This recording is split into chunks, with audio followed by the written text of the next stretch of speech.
بسم اللہ الرحمن الرحیم۔ سامعین محترم، کیا وجہ ہے کہ کچھ لوگ اللہ کی آیات کو جاننے کے باوجود ان کا انکار کر دیتے ہیں؟ تاریخ میں ایسے کون سے لوگ ہیں جنہوں نے انبیاء علیہ السلام کو بھی ناحق قتل کیا؟ اور اسی طریقے سے ایک سوال یہ پیدا ہوتا ہے کہ قیامت کے دن انسان کو اپنے اعمال کا بدلہ کس طرح ملے گا؟ کیا اللہ رب العزت ہمارے دلوں میں چھپے ہوئے ارادوں کو بھی جانتے ہیں؟ سورہ آل عمران کی جن آیات کا ترجمہ آج ہم پڑھیں گے، ان تمام سوالات کے جوابات انشاءاللہ اسی کے اندر موجود ہیں۔ اب بنا کسی تاخیر کے ہم ترجمے کی طرف بڑھتے ہیں۔ ترجمے کی طرف جانے سے پہلے میری آپ سے یہ گزارش ہے کہ آپ ہمارے چینل کو ضرور سبسکرائب کریں اور اپنے عزیز و اقارب اور دوست احباب کے ساتھ بھی اس کو شیئر کیا کریں، کیونکہ نیکی کی یہ بات دوسروں تک پہنچانا تو اس پر آپ کو بھی اجر ملے گا،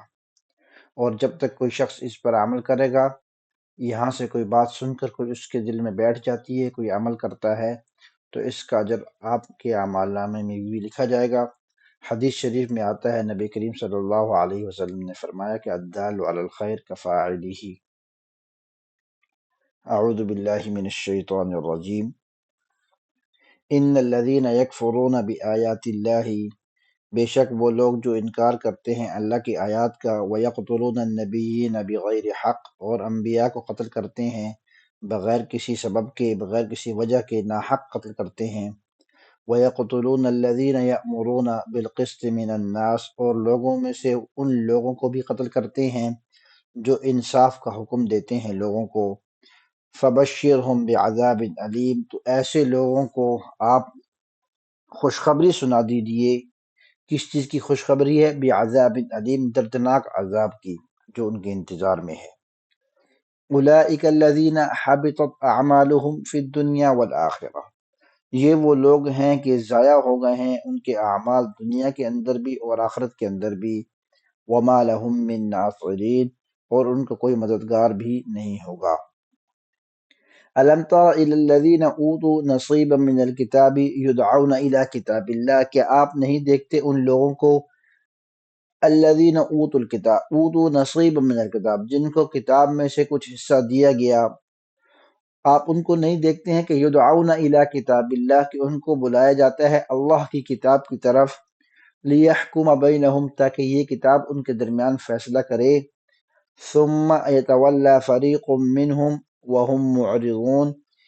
تو پھر آپ دیکھتے ہیں کہ ایک جماعت ان میں سے جو ہے منہ پھیر کر اعراض کرتے ہوئے پلٹ جاتی ہے۔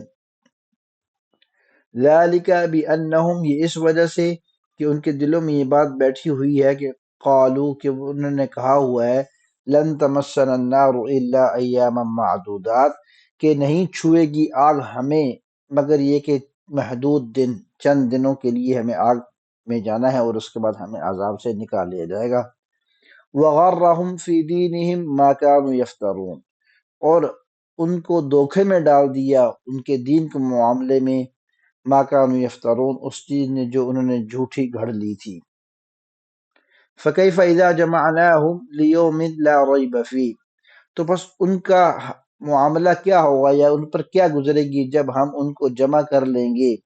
لیومن، اس دن، لا ریب فیہ، جس کے آنے میں کسی قسم کا کوئی شک نہیں۔ ووفیت کل نفس ما کسبت، اور پھر وہاں پر پورا بدلہ دیا جائے گا ہر شخص کو، ما کسبت، جو اس نے کیا ہوگا اس کا، وہم لا یظلمون، اور کسی پر ظلم نہیں ہوگا۔ قل، اے پیارے پیغمبر آپ کہہ دیجئے،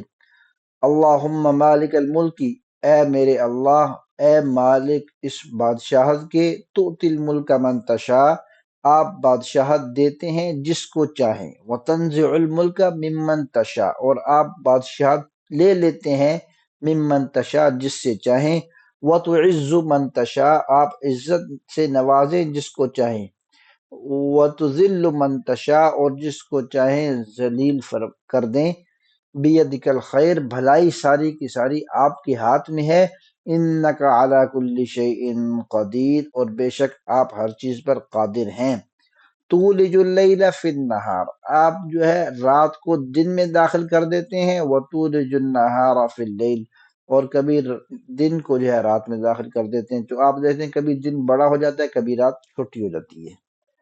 اور اسی طریقے سے دن ختم ہوتا ہے تو رات آ جاتی ہے فوراً، اور رات ختم ہوتی ہے تو دن فوراً آ جاتا ہے۔ وَتُخْرِجُ الْحَيَّ مِنَ الْمَيِّتِ، اور آپ ہی نکالتے ہیں مردے میں سے زندہ کو، چنانچہ انڈے میں سے مرغی کا بچہ نکلتا ہے۔ وَتُخْرِجُ الْمَيِّتَ مِنَ الْحَيِّ، اور اسی طریقے سے آپ جو ہے وہ مردہ چیز کو نکالتے ہیں زندہ میں سے۔ وَتَرْزُقُ مَن تَشَاءُ بِغَيْرِ حساب، اور آپ نواز دیتے ہیں، رزق عطا کرتے ہیں جس کو چاہیں بغیر حساب، بے حساب رزق دیتے ہیں۔ لا يتخذ المؤمنون الكافرین اولیاء من دون المؤمنین، نہیں بنانا چاہیے مومنوں کو کافر لوگوں کو اولیاء اپنا یار اور مددگار، من دون المؤمنین مومنین کو چھوڑ کر، ومن یفعل ذلک، اور جو کوئی ایسا کرے گا، فلیس من اللہ فی شیء، تو اللہ رب العزت اس کے کسی معاملے میں اس کے ساتھ نہیں،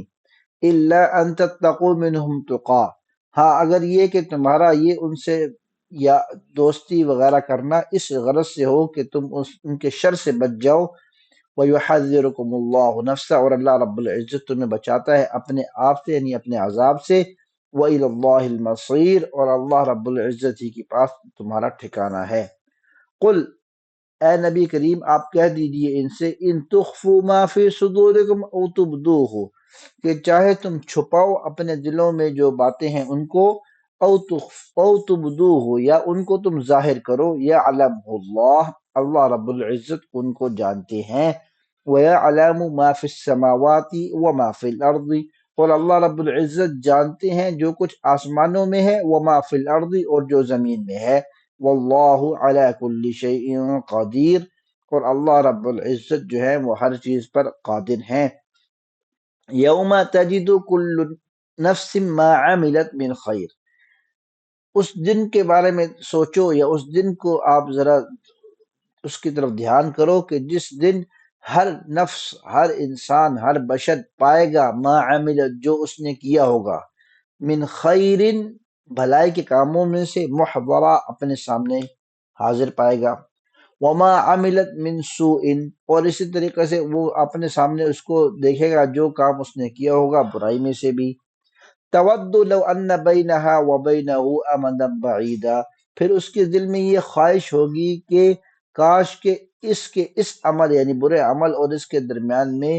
ایک بہت لمبی مسافت آ جائے۔ وَيُحَذِّرُكُمُ اللَّهُ نَفْسَهُ، اور اللہ رب العزت جو ہے وہ آپ سب انسانوں کو بچاتے ہیں اپنے عذاب سے، یا ڈراتے ہیں اپنے عذاب سے، وَاللَّهُ رَءُوفٌ بِالْعِبَادِ، اور یہ ڈرانا اور یہ بچانا کیوں ہے؟ کیونکہ اللہ رب العزت جو ہے وہ اپنے بندوں پر بہت ہی مہربان ہیں۔ هذا وصلی اللہ تعالی علی خیر خلقہ محمد وعلی آلہ واصحابہ اجمعین۔